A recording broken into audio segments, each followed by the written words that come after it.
Hey, what's up, guys? This is MJ. We got a great show for you today.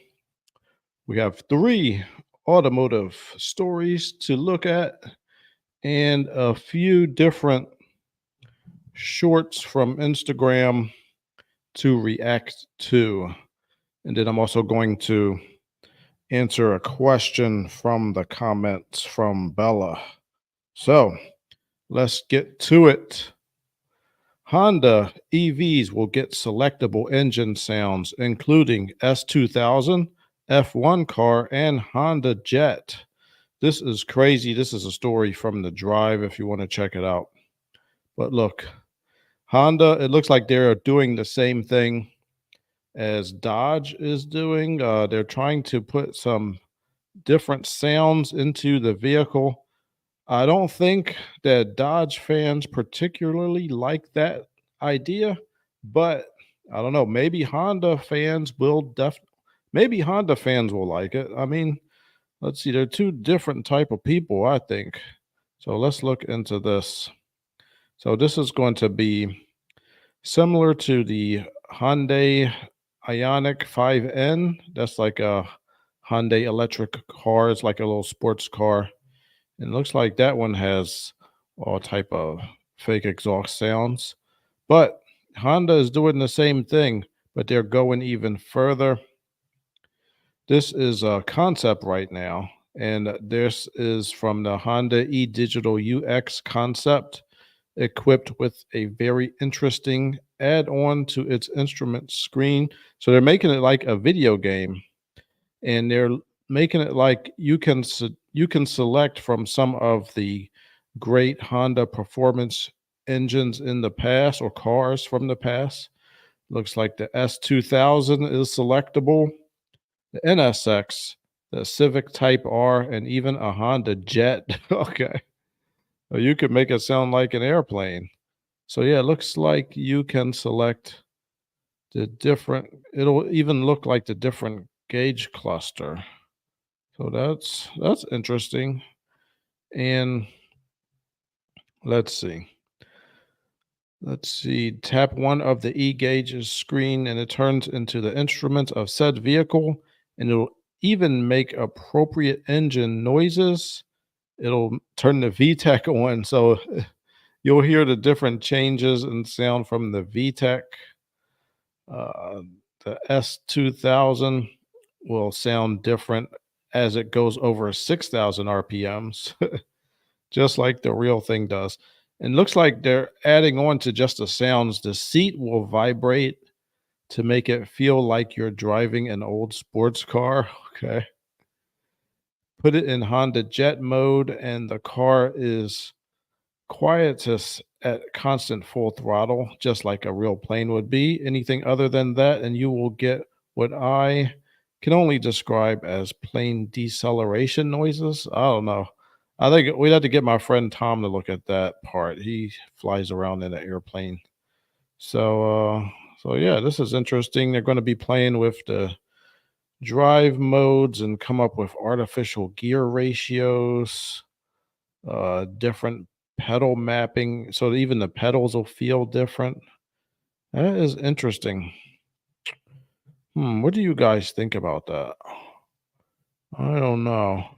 Let's see. This is what is they think it'll look like that. Let's see. There was a video on here. Let me see if I could see that one. So we got the S2000. Oh, the seat starts vibrating. Okay.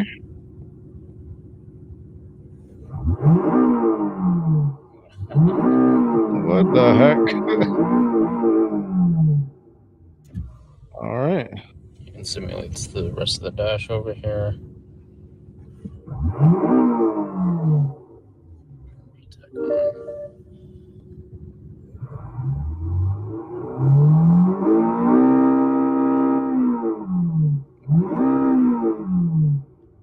Look at that. What do you guys think of this? This is outrageous.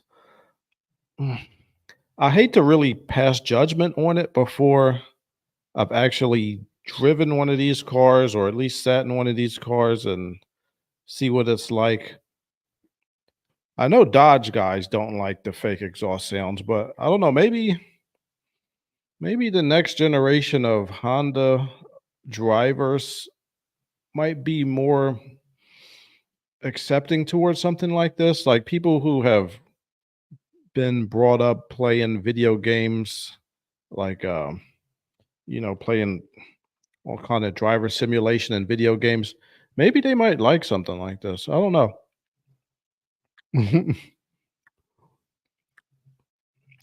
Bella says there are gimmicks in several products. Yeah, it is a gimmick, but I don't know, people might like it on Honda. I think some people might like it. I don't know how I'm going to reserve judgment until I've actually seen it in person. Like you can select from different vehicles. I mean, it could be fun. What would be interesting is how close can they get it to actually the car to performing like those old cars, I mean, this is an EV. So, I mean, is it going to be as fast as a S2000 or is it just going to sound like an S2000? That's the question. Let's see what the comments think.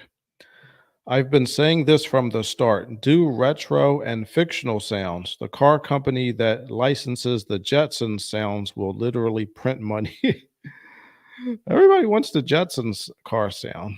That would be interesting.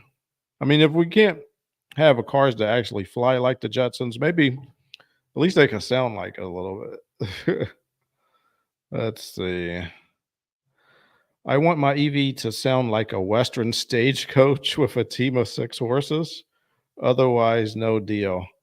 Also, like George Jetson's flying car. Everybody wants George Jetson car. Also, like a 20-inch Schwinn Stingray wheel with a random baseball card clipped into the front forks with a clothespin or no deal. Oh, gosh.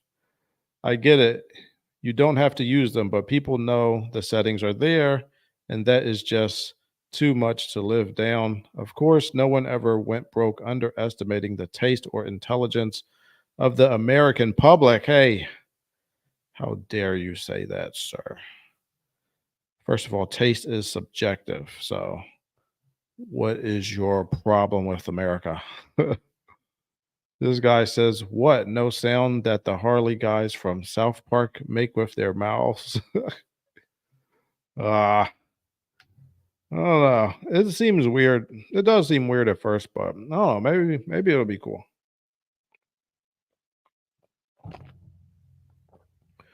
All right.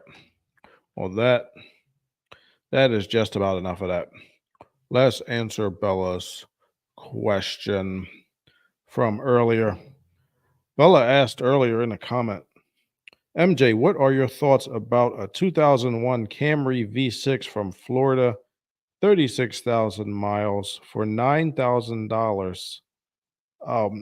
Okay, Bella. I think that's way too much money to be spending. Let's remember this is a car, even though it only has a little bit of miles. Let's see, that is 23 years old. That is very old for a vehicle.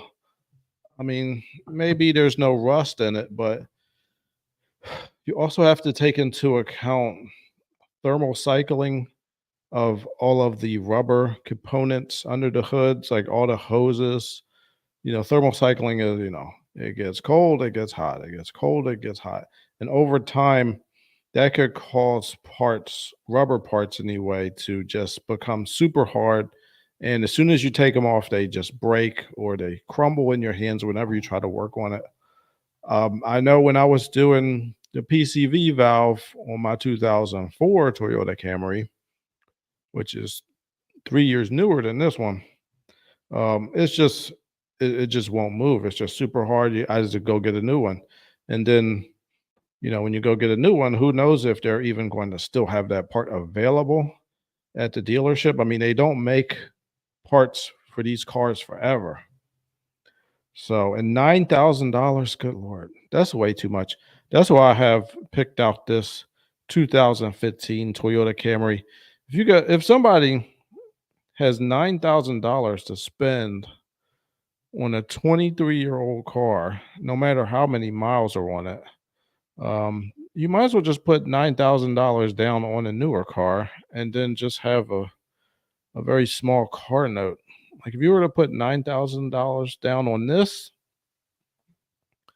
then you'd only owe, let's see, about $8,000. And then you'd actually have a vehicle that was made in the last 10 years. Let's see, this one, 54,000 miles. That's not a lot. It's not a lot. Now, I'm not saying get this exact car, you know. You know what we do on this channel, we always look at the Carfax. No Carfax, no deal.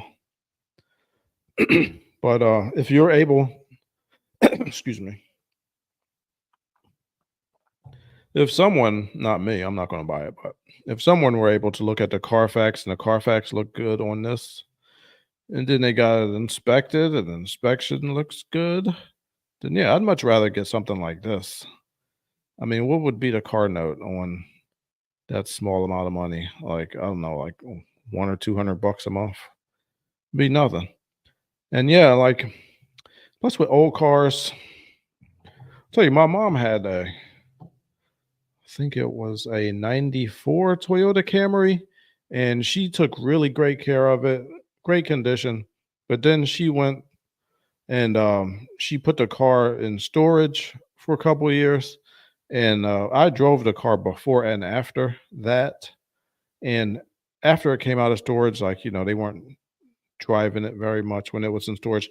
It was a completely different car. It was over for that car. All the all the rotors were rusted out, obviously. The axles, one of the axles was clicking, and most importantly, the transmission was done. It wouldn't go up hills. I mean, the transmission was done. You know, you let cars sit. They don't just sit in a state of suspended animation, you know. Just because they don't have a lot of miles, they're still old. Like if you had a person and instead of being active and getting out there and moving, they just laid in bed all day. They are going to become unalive because you get bed sores. People need to move around. Cars need to move around. They and who knows? This car could have been sitting for periods of years, months. I mean, I it might be in great shape. If I were to inspect it and it were in great shape, the most I'd give them for that is like $4,000. Like that is it. This is enough already. Let's see. Dane had mentioned in the earlier video that for day-to-day transportation, one should get a new car. He's not available today, but could you please explain this? For day-to-day transport, what do you mean as opposed to a super old 23-year-old car? I mean, well, yeah, I mean, older, like if you're a mechanic like me or Dane, and we usually have multiple cars, but you know, they're not all brand new cars. Like if for one of us, it's easier to get an old car because if it breaks, we can fix it, you know. We could fix it or we could just even replace stuff before it breaks. It's not a big deal. If one car breaks, you just go get the other car. You know, you got 3 or 4 cars in the driveway. I mean, we're not rich, but um yeah, we're not rich, but you know, we're able to switch cars. And for a regular person, you just got one car. If you have a choice and that much money, getting an old car is just going to be a pain in the butt for you. You're going to be replacing stuff. I mean, your brake lines go out every time somebody works on it. Stuff's going to be is going to be more things that'll break as opposed to a newer car where you take something apart and you put it back together. But older cars, you take something apart and then 3 other things will break just because you took them apart, and it's not even your fault. It's stuff, you know, little brackets, they get rusty. It's just a big pain in the butt. So yeah, if somebody has that much money, I say put it down on a newer car. So yes, as opposed to an older car. Yeah, that's what I was talking about. I think he will probably agree with me that if you want to get a car for getting around, just doing your groceries, your errands and stuff, it's better to get a newer car than an older car. Now, do you need to get a brand new car? I mean, I don't think you need to get a brand new car, unless you can afford it. But yeah, something like this Camry, it might be just fine and dandy like sour candy. But yeah, that's what I think about that. Get yourself a car made in the last 10 years. All right, let's move on to the next story. Let's see. Look at this. I want you guys to see this. The BMW 7 Series 2025. Now, you should definitely get this car. It's only $190,000, Bella. Get this one. Look, they got little screens at the door. Look at that. This got a giant TV. Look at that. I think these people was watching Pimp My Ride back in the early 2000s too much. This looks like something they would make.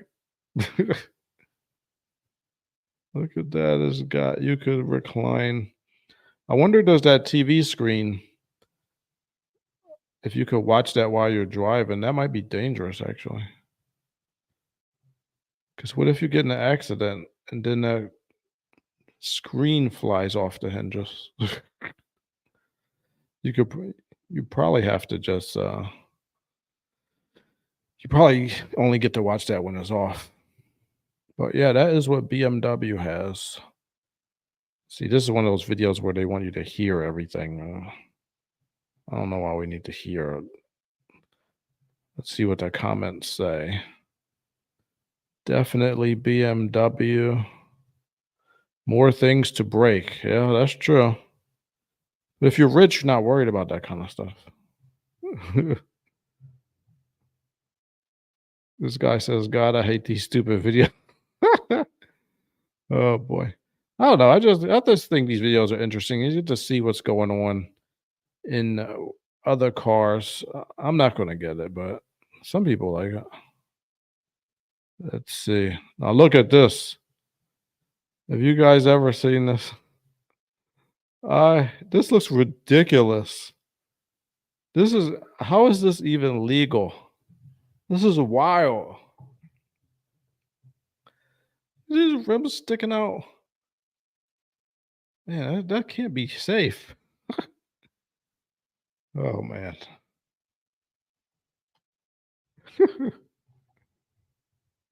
Oh man, I would never do this. Oh my. How did they not get arrested? All right, next story. GM reports third quarter revenues of nearly 49 billion with a B dollars, and the Chevy Equinox appears to be a hit. It's like it's attracting young buyers, and there it is. There is the new Equinox. There's a ICE-powered Equinox, regular engine, and there's also a Equinox EV version, which is doing pretty well as well. Let's see. These are the bullet points.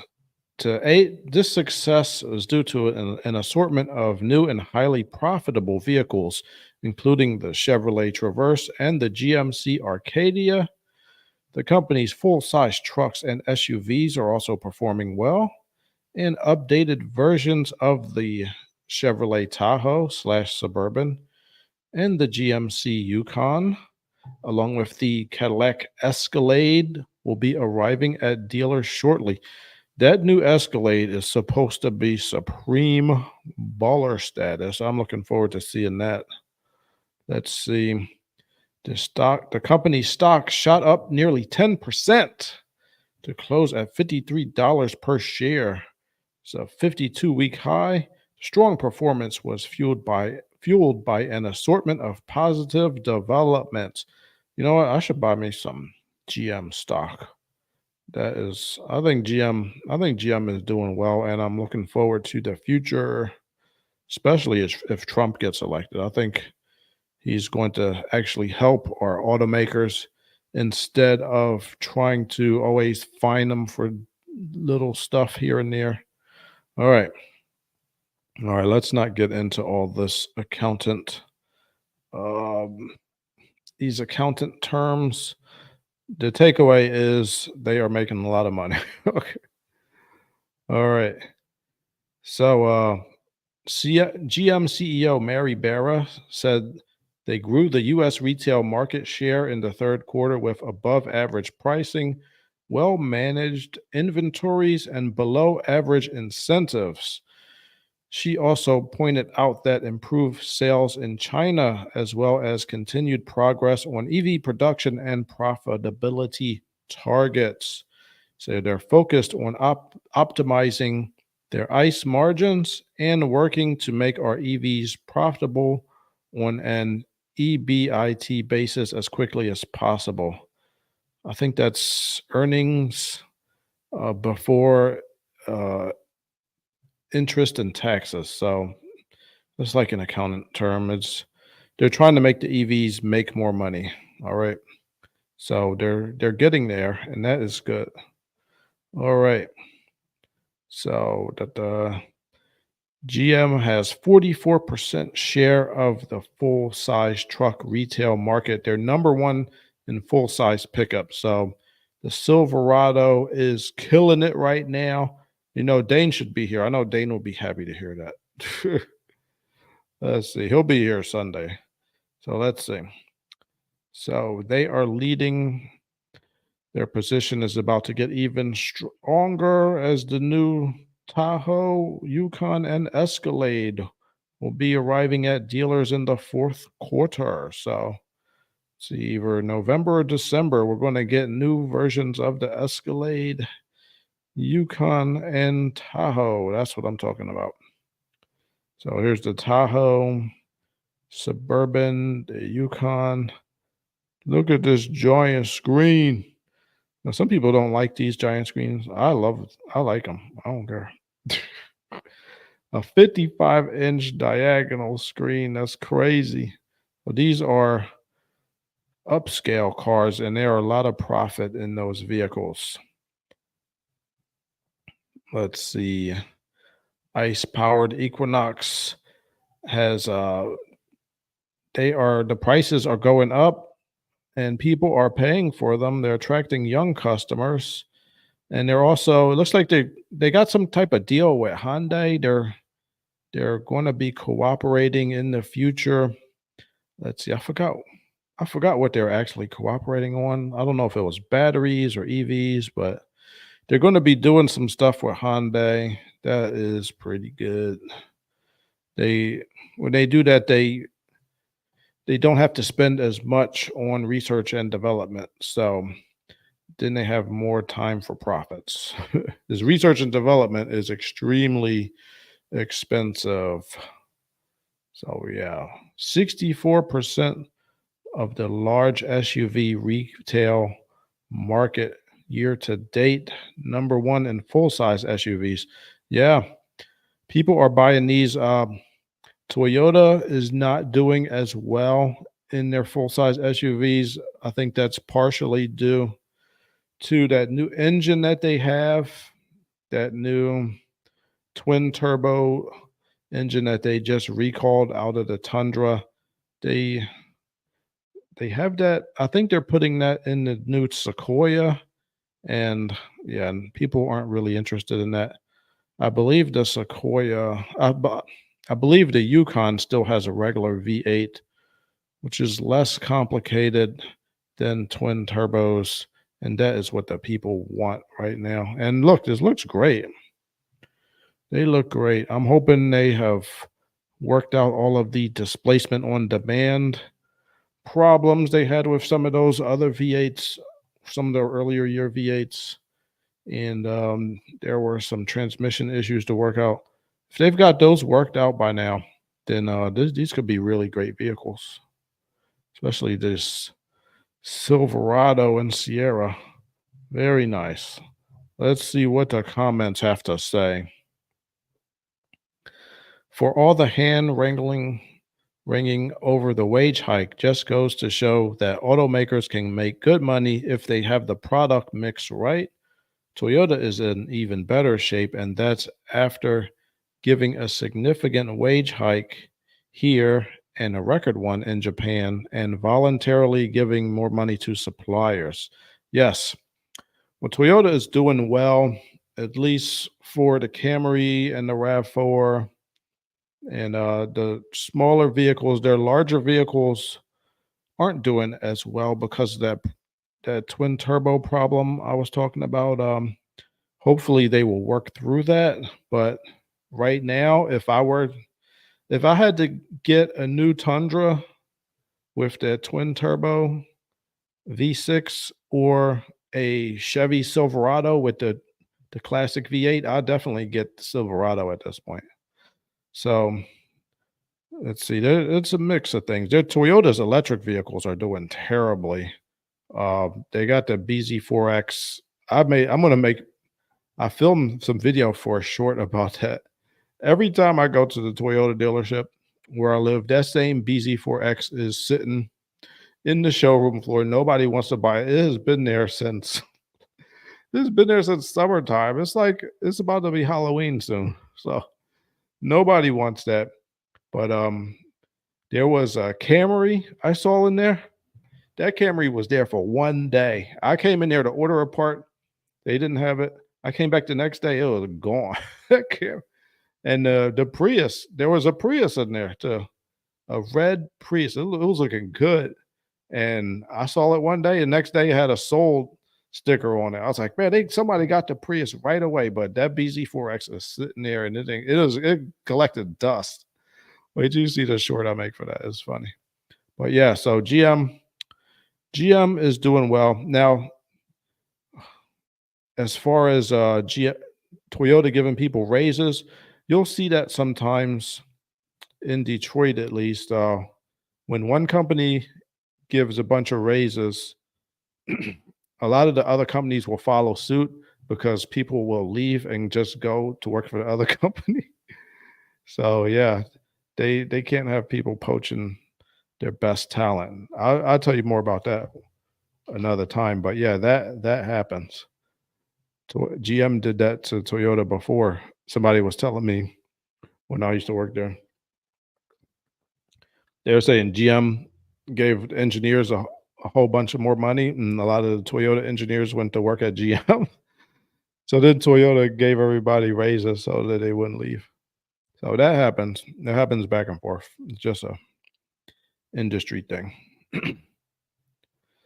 Let's see. I'm starting to see a lot of new GMC and Chevy trucks on the road. They really stand out and look very good. I wouldn't have one myself. The motors are all over the place for dependability. Yeah, yeah, but they're a little bit more stable than Toyota's big engines right now. And Ford, they're always having recalls. Stellantis, their quality is going down right now. I hope it comes back up, but Stellantis isn't looking good. So yeah, GM's the only game in town for a relatively good V8, and we're hoping that it gets better. This guy says, I'm not a GM fan, but I'd take a Silverado with the 3.0 inline six diesel or maybe the 6.2. No way I'd choose a 2.7 or even a 5.3. The F-150 definitely has them beat with their 2.7 and 5.0. I don't know. It's subjective. You'd have to look at the individual year and see if there are any open recalls on that. 2.7 might be all right. Is that one turbocharged? I don't know. I'd have to look into that.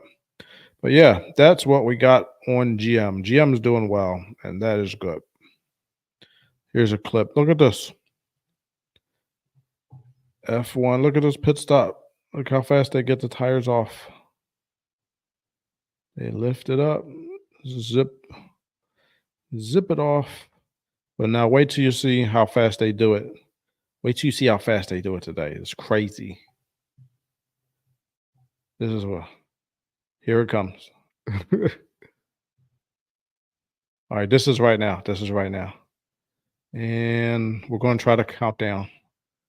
1 Mississippi, 2 Mississippi, 3 Mississippi. Wow, 3 Mississippis. That was crazy. We got to see that again. We got to see that again. Just look at that. You see how fast they do this? You know, that's I've always thought that in a dealership, I think that people should work in teams more often. They should just pay people a salary, the people that want a salary. And then the other people, they could do flat rate. But for the people on the salary, they should be at teams. There should be, especially for tires, there should be 4 people that get your tires in there fast. That 3 seconds. Now you're not going to get your tires changed that fast in the dealership, but if you have 4 people, 1 person per tire, and if you had you could really get tires done in like 10 minutes. But when you have 1 person doing 4 tires, it takes a lot longer. You know, it take 45 minutes sometimes to mount and balance 4 tires, especially if they're huge. So yeah, I think dealership mechanics should be encouraged to work in teams. Remember one time when I worked at AAA, I had just become a master tech, and the manager was actually he was a mechanic too. So they promoted him, and we had to get 1 car in there and out of there really quick. He was like, "All right, Mike, me and you were going to work on this car. I think it was some kind of Chevy full size car, and you had to drop the tank to do the fuel pump, and that usually takes like 45 minutes to an hour." Me and me and my manager, we were both mechanics, and we got that fuel pump done in under 15 minutes. Like because both had done that repair so many times. It's like we just we worked together. Like we weren't even discussing how we would do it. It was just like, okay, you do this, you do this. It just went together seamlessly. So when you have more than 1 mechanic, you don't just get it done twice as fast. Sometimes you get things done 3 or 4 times as fast. Well, anyway, that's what I think about that.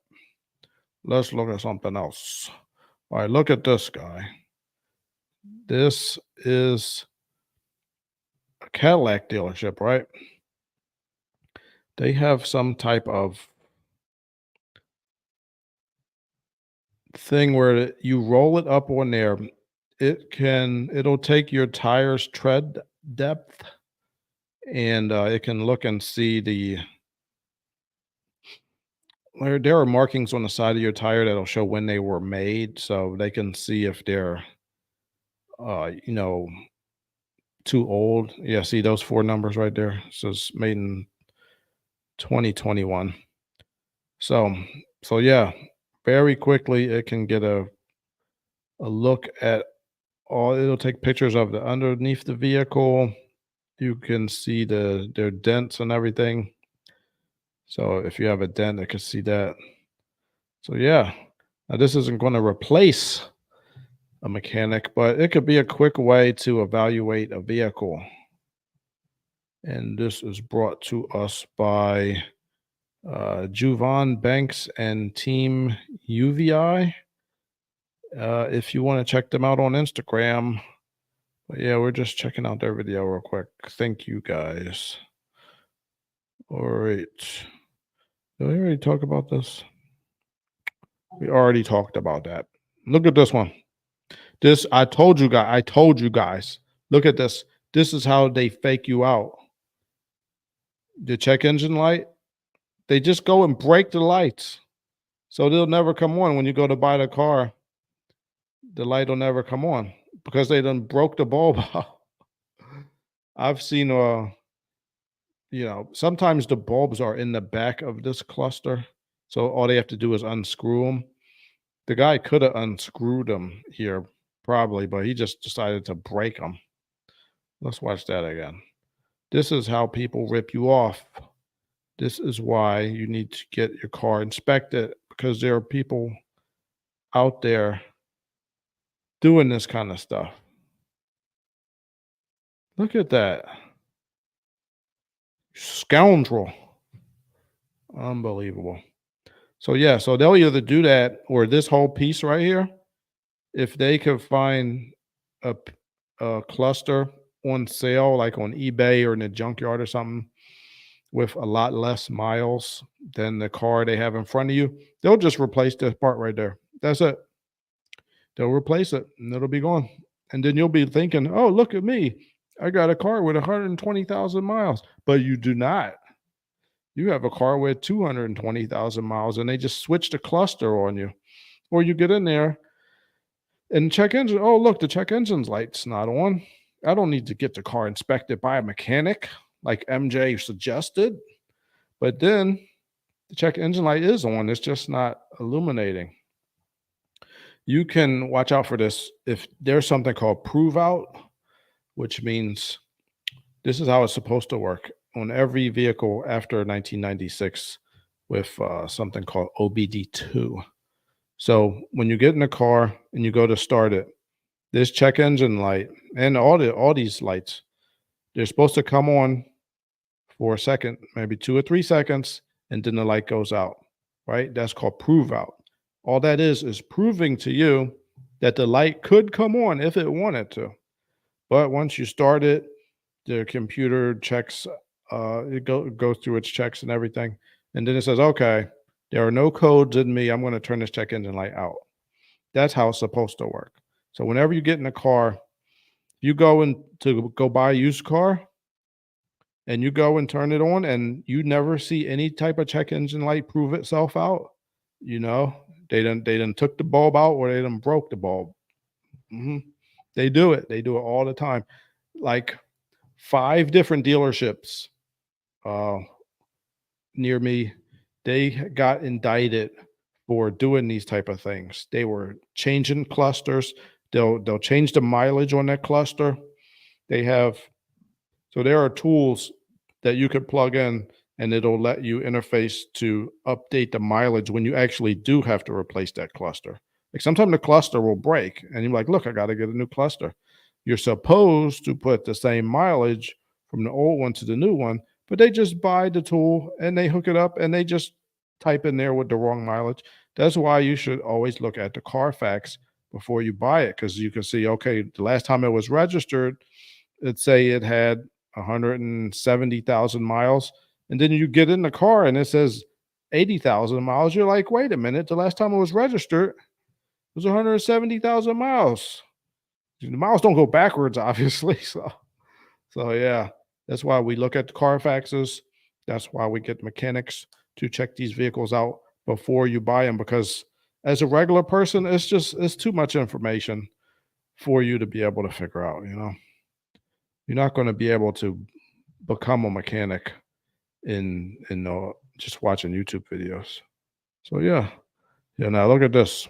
This is another BMW. They show me a lot of BMW stuff. Now look. All you got to do is let me see. Can I turn the sound on for this? Oh, I don't know how to turn. Oh, here. Rewind it. Okay, BMW. Open the front passenger door. Should I open the front passenger's door? Yes. I will do that. Oh, look at that. That's crazy. Okay, BMW. Close the front passenger door. Should I close the front passenger's door? Yes. I just told you, BMW. Got it. Got it.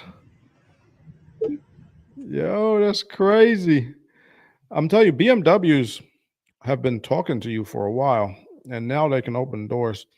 My friend, he had a 7 Series, and this was a long time ago. This was like, man, this had to be 13 or 14 years ago. And when he bought it, obviously it wasn't new. So actually, it was a long time ago. I don't know. It was over 10 years ago. He would get in it and the car, it would make suggestions as you're driving and it would say, "Oh, you're near a 5-star restaurant. Would you like to go to that restaurant?" And he would be like, "No." And then it kept saying stuff, saying stuff. And then one day he got mad at it. He was like, "Shut the F up." Like, and he said the whole word, obviously.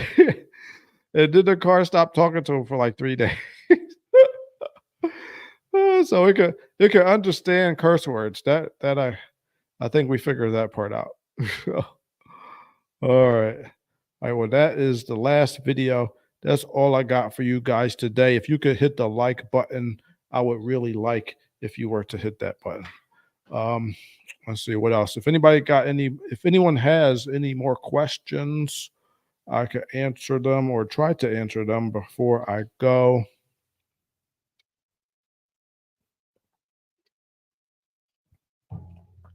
Speak now or forever hold your peace until the next show. All right, we got nothing. All right, everybody. Well, thank you for coming through, Bella. I hope I answered your question. And if anyone has any questions or suggestions, please put them in the comments. Please hit the like button on the way out. MJ is ending the stream. Goodbye.